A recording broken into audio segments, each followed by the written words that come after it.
এটি আরো ফ্রি হয় বুঝছেন, এটা সবসময় শাড়ি মারি পরলে পরে ওই তো এটা পয়লা বৈশাখের শাড়ি। হ্যাঁ পয়লা বৈশাখ টৈশাখ স্পেশাল ডেতে পরে জান না, এই যে কত বড় বড় এক হাতে পড়বে, এই সামনে একটা পিছনেরটা আমার এই যে গলার ইয়ে আছে সব কিছু আছে। 100 টাকা তো বড় কথা না বুঝলেন না, 100 টাকা না, এটা আমার কিছু না, কিন্তু জিতবে এটা। ওই ঢাকা শহরে 300 উঠে রেট দিয়ে।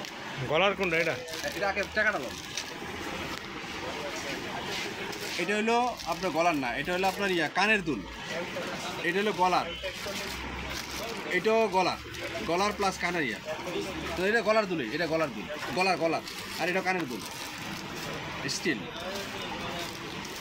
আর এগুলো সব মোমবাতি? এটা মোমবাতি সব। ওই যে মনে করেন জন্মদিন বা স্পেশাল কিছু বাচ্চারা অনেক সময় মোম টোম জ্বালায় না, তাহলে খেলা করে এই যে এইটার জন্য না, বিভিন্ন সব ডিজাইন করে